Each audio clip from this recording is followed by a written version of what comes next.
কিছুমান লোকে ভাবিব দেই আজি ভিডিঅ'টো দেখি বোলে এই মানুহজনীয়ে সদায় এনেকুৱা কিছুমান নিগেটিভ কথাহে কিয় কয়।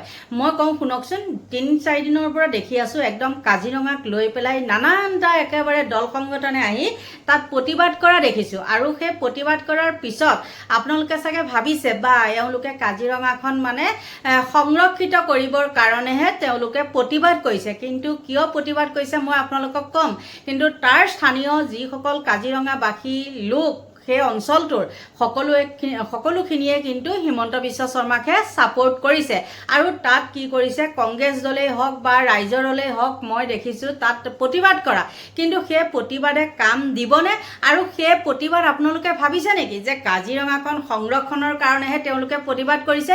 যিকেইটা দলে তাত প্ৰতিবাদ কৰিছে সেইকেইটা দলৰ কিন্তু মুখ্যমন্ত্ৰীৰ লগত তেওঁলোকৰ সম্পূৰ্ণ মিল আছে। মই আপোনালোকক অপ্ৰিয় হ'লেও সত্য কথাটো কৈছোঁ, সেইটো মানুহক দেখা ছাৰ। আৰু মুখ্যমন্ত্ৰীয়েও হয়তো তেনেকৈ বুদ্ধি দিছে যে আপোনালোকে এনেকুৱা এটা প্ৰতিবাদ কৰক। মানে সেইবিলাক টেকনিক, আজিকালি যিটো দেখিছোঁ এইবিলাক হ'ল টেকনিক। আৰু কেতিয়াও মুখ্যমন্ত্ৰীয়ে সেই কাজিৰঙাখন শেষ কৰিব নোৱাৰে, যিমানে যি নকওক কিয়। আৰু যিমানে যি প্ৰতিবাদ নকৰক কিয় মুখ্যমন্ত্ৰীৰ কথামতেহে কাম হ'ব। মই ইমানেই ক'লোঁ। যদি আপোনালোকে ভাবে যে মুখ্যমন্ত্ৰীৰ কথামতে কাম হ'ব নোৱাৰিব, মুখ্যমন্ত্ৰীয়ে সকলোখিনি গোটেই দেশ শেষ কৰি পেলাইছে, বহু লোকে কয় নহয় জানো, আমিও কওঁ। কিন্তু আপোনালোকে নিজে কওকচোন, যদি গোটেই দেশ শেষ কৰি পেলাইছে মুখ্যমন্ত্ৰীক আপোনালোকে কিয় ভোট দিছিলে? কেনেকৈ প্ৰতিটো সমষ্টিতে মুখ্যমন্ত্ৰীক জিকিলে?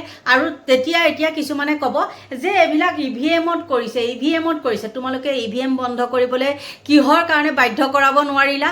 হয় না নহয়? কিন্তু সেইবিলাক একো নাই, এনে গাই বাই থাকে। কমেণ্ট যে কৰে সেইবিলাক মিছা কমেণ্ট বুলিয়ে ক'ব লাগিব। কাৰণ সেই যিবিলাকে হিমন্ত বিশ্ব শৰ্মাক মানে গালি দি পিটি কমেণ্ট কৰে যে সেইসকলে আকৌ বিজেপিকে ভোটটো দি পেলাই ষ্টাম্প মাৰি বিজেপিক ভোটটো দি তেওঁলোকে জিকাইছে। আৰু কি কৰে, ছ'চিয়েল মিডিয়াত আহি পেলাই এনেই মুখৰ চুপতি মাৰি থাকে। কাম নাই বন নাই একো নাই, মুঠতে কমেণ্ট মাৰি থাকিব। এতিয়া কিয় ক'লোঁ সেই কথাটো জানেনে? দেখিছোঁ বহুতো দল সংগঠন দেখিছোঁ, বহুতো বাৰ তাৰ স্থানীয় লোকসকলকো দেখিছোঁ যে তাত প্ৰতিবাদ কৰিবলৈ আহিছে। আৰু স্থানীয় লোকসকলে তাত প্ৰতিবাদ কৰাৰ কাৰণে, বিশেষতে কংগ্ৰেছ দলক প্ৰতিবাদ কৰাৰ কাৰণে তেওঁলোকে বহুতো বেয়া পাইছে। আচলতে এইবিলাক দেখা ছাৰ, কংগ্ৰেছ দলে বাৰু মুখ্যমন্ত্ৰীৰ লগত ধৰক মিতিৰ আলি কৰি পেলাই প্ৰতিবাদ কৰা নাই। কংগ্ৰেছ দলক বাদে যিসকলে তাত প্ৰতিবাদ কৰিবলৈ আহিছে সেইখন কিন্তু মুখ্যমন্ত্ৰীৰ লগত মিতিৰ আলি কৰিহে প্ৰতিবাদ কৰিবলৈ আহিছে। এতিয়া কথাটো হ'ল কি, দিলীপ শইকীয়াই বহুতখিনি কথা কৈছে। মইতো দিলীপ শইকীয়াক ছাপোৰ্ট নকৰোঁ, কিন্তু গেঠাই তেওঁ যিবিলাক কথা কৈছে তেওঁ সকলোখিনি কথা মানে উৰাই দিছে। মানে বোলে কৈছে কি, দেখাক দেখি কিছুমানে কয় নহয় বোলে দেখাক দেখি উঠিল গা কেতুৰিয়ে বোলে মোকো খা, নহয় জানো? সেইখন এখন নাটক। আৰু যিমানেই প্ৰতিবাদ নকৰক কিয় লাগে সেই পাকা ৰাস্তা, কাজিৰঙা পাকা ৰাস্তা বা গছবিলাকত আজাৰ গছ আছে নহয়, সেই আজাৰ গছবিলাকত মাথা মাৰি ফালি নিদিয়ক কিয়, মুখ্যমন্ত্ৰী কথাটোৱেহে তাত খাটিব। মই আপোনালোকক কৈ থলোঁ, গম পাইছে নহয়? তাৰপিছত বাদ দিয়ক, এতিয়া সেই কথা হৈ গ'ল। কাজিৰঙা কওঁতে কাজিৰঙা ফালে শেষ। আৰু হয় নে নহয়? শেষ। যিটো কৰিম বুলি কৈছে কৰিবই। তাত কেইদিনমানৰ পিছত দেখিব ডাঙৰ 5 ষ্টাৰ হোটেল, কিবা হোটেল ঢেৰ দেখিব। আৰু মুঠতে টকা লাগিব এতিয়া, হয় নে নহয়? কাজিৰঙা শেষ হয় কিবা হয় তাত কোনো মতলব নাই। আপোনালোকে দেখিবই কাজিৰঙাৰ যিসকল যিবিলাক জীৱ জন্তু আৰু সেইসকল কি হ'ব, ক'ৰবাত ভাগি যাব, ত'ত হয়তো বিক্ৰী কৰিবলৈও লাগি যাব পাৰে। আৰু বহু লোকে কয়, বিশেষতে দিলীপ শইকীয়াই কৈছে দেই, বোলে গৌৰৱ গগৈ মানে তাত যে প্ৰতিবাদ কৰিছে তাৰপিছত তেওঁ কৈছে যে কাজিৰঙাৰ গড়কেইটাই কংগ্ৰেছক গো বেক দিবলৈ সাজু হৈছে বুলি কৈছে। আৰু কৈছে যে ৰকিবুল হুছেইনৰ মন্ত্ৰিত্বৰ সময়ত 239টা গড় নিধন হৈছিল। এতিয়া ৰকিবুলে গড়ৰ সুৰক্ষাৰ কথা ক'লে ভাল নেদেখি, এইটো কথা কৈছে দিলীপ শইকীয়াই। এতিয়া মই কওঁ শুনকচোন, দিলীপ শইকীয়াই যে সেই কথাটো কৈছে, কংগ্ৰেছৰ দিনত ৰকিবুল হুছেইনে গড় মাৰিছে আমি মানি লৈছোঁ। কিন্তু সেই তেতিয়া বাৰু কোন আছিলে? মাষ্টাৰ মাইণ্ডটো কোন আছিলে? তৰুণ গগৈ দিনৰ পিছত মাষ্টাৰ মাইণ্ড কোন আছিলে? হিমন্ত বিশ্ব শৰ্মাই নাছিলে জানো? সেই কথাটো ক'বলৈ দিলীপ শইকীয়াই সাহস নকৰি পেলাই তেওঁ এতিয়া কি কৰিছে, উলট পালট কথা কৈছে। সেই কাজিৰঙা চেপ্টাৰটো সেইটোৱে। মই আপোনালোকক ক'লোঁ নহয়, কাজিৰঙাক একো হেৰি কৰিব নোৱাৰে। মুঠতে মুখ্যমন্ত্ৰীয়ে যি কৈছে সেইটো তেওঁ কৰি দেখাবই। তাৰপিছত দিলীপ শইকীয়াই ক'লে কি, সেইটোতো গ'ল, তেওঁলোকে সেই কাজিৰঙাক লৈ মাথা মাৰি থকা নাই কিন্তু দেই। তেওঁলোকে যোনে যি কৰে কৰি থাক, কাৰণ মুখ্যমন্ত্ৰীয়ে মানে টিলিঙা লগাই দিছে, তহঁতে টিলিঙাটো বজাই থাক, আমি আমাৰ কামটো কৰি থাকোঁ। তাৰপিছতে এইবাৰ কি হ'ল, এইবাৰ খেলিব দিলীপ শইকীয়াই। সেই কাজিৰঙা চেপ্টাৰটো মই বাদ দিলোঁ। তাৰপিছত আহিলোঁ নগাঁৱলৈ। নগাঁৱত এতিয়া ইলেকশ্যন হ'ব, আপোনালোকে গম পায়। এতিয়া দিলীপ শইকীয়াই চাগে খেলিব দেই। এতিয়া কৈছে যে নগাঁৱত আমি যুঁজাৰ বাবে নামিম, জিকাৰ বাবে নামিম, দিলীপ শইকীয়া। এতিয়া কওঁ শুনকচোন, মানুহে ইলেকশ্যন কিয় খেলে? জিকিবৰ কাৰণেই খেলে। যিসকলে টকা লৈ পেলাই হেৰি কৰে, মানে হৰুৱাম বুলি খেলে, সেই তেওঁলোকৰ কথাটো বেলেগ। মানে মুখ্যমন্ত্ৰী টকা লৈ কিছুমানে যেনেকৈ বোলে আমি হাৰিম, মই হাৰিলেও কথা নাই, যেনে এটা উদাহৰণস্বৰূপে লুৰিণজ্যোতি গগৈ, তেওঁ তেনেকুৱা ধৰণৰ মানুহ আৰু বহুত আছে।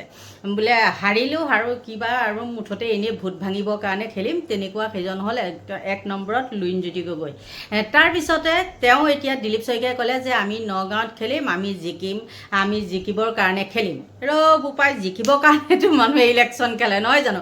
আৰু তোমালোকৰ টকা পইচা আছে, EVM-ত ভোট দিবা, তোমালোক জিকিবই, নিজিকাকেতো নাথাকা। আৰু নাজানো কিমান দূৰ সফল হ'ব পাৰে নোৱাৰে, গম নাপাওঁ। কিন্তু আজিকালি মানুহবিলাক কি হৈছে, বোলে টকা ফেকো তামচা দেখো, টকা দে বিবেকে ভোট নিদিওঁ, আমি হাতেৰেহে ভোট দিম, সময়ত যি হ'ব হ'ব, মুঠতে টকা ফেকো তামচা দেখো। এইখিনিয়ে আছিল ক'বলৈ। আৰু দিলীপ শইকীয়াই কি ক'লে, এই হেৰি কাজিৰঙাক লৈ হওক বা ইলেকশ্যনৰ কাৰণেতো মই সেইকেইটা কথা কৈয়ে দিলোঁ। আৰু কাজিৰঙাক লৈ পেলাই তেওঁ মুখ্যমন্ত্ৰী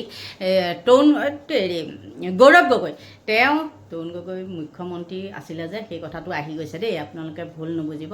মানে তেতিয়াৰ দিনৰ কথাটো মই ক'লোঁ যে আগত, সেইটো কাৰণে ক'লোঁ। আৰু গৌৰৱ গগৈক লৈ পেলাই তেওঁ কি মন্তব্য আগবঢ়ালে চাওক। সামাজিক মাধ্যমত কোনোবাই এটা পোষ্ট কৰিলে, কোনোবাই 2-এজনে আন্দোলনজীৱীয়ে আন্দোলন কৰিলে, তাক দেখি আদাক দেখি উঠিলগা কেতুৰিয়ে বোলে মোকো খা, গৌৰৱ গগৈ যেনেকৈ জঁপিয়াই পৰিলে। আৰু কালি যিটো তাৰ স্থানীয় ৰাইজে গৌৰৱ গগৈ ডাঙৰীয়া কংগ্ৰেছ দলৰ বিৰুদ্ধে বিহেদগাৰ যিটো ব্যক্ত কৰিলে, আমি দেখিছোঁ হাজাৰ হাজাৰ ৰাইজ ওলাই আহিছে। কাজিৰঙাৰ সুৰক্ষা কাৰণে কাজিৰঙাবাসী বেছি চিন্তিত। কংগ্ৰেছৰ যিটো অলপ পানী ঘোলা কৰিব পাৰোঁ নেকি, এই ধৰণৰ তেওঁলোকৰ যিটো সস্তীয়া চিন্তা, সেই সস্তীয়া চিন্তাৰ মুহূৰ্তৰ জবাব, উচিত প্ৰত্যুত্তৰ কাজিৰঙাবাসী স্থানীয় ৰাইজে ইতিমধ্যে দিছে। যি কংগ্ৰেছৰ দিনত নিতৌ গড়কেইটা হত্যা হৈছিল, সেই গড়কেইটাও আজি কংগ্ৰেছক গৌবেক দিবৰ কাৰণে সাজু হৈছে।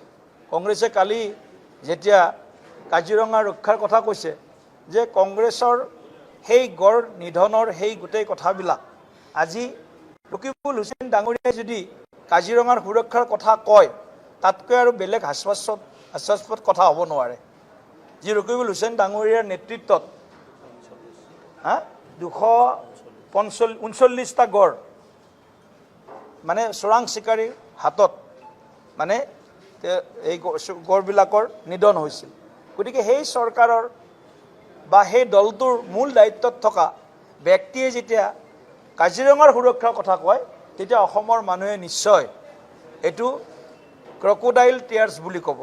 যি কংগ্ৰেছৰ দিনত কাজিৰঙাত অবৈধ বাংলাদেশী মিয়াৰ দপদপনি, যি সময়ত কংগ্ৰেছৰ শাসন আছিল, সেই সময়ত কাজিৰঙাখনত ভৰাই পেলাইছিল অবৈধ বাংলাদেশীক, তেওঁলোকক ৰক্ষণাবেক্ষণ দিয়াৰ পৰা, তেওঁলোকক মানে ভোটাৰ লিষ্টত নাম সোমাই দিয়াৰ পৰা, তেওঁলোকক ৰেচন কাৰ্ড দিয়াৰ পৰা, তেওঁলোকক মাটিৰ পট্টাও আনকি দিয়াৰ কাৰণে কংগ্ৰেছ দলে চেষ্টা কৰিছিল।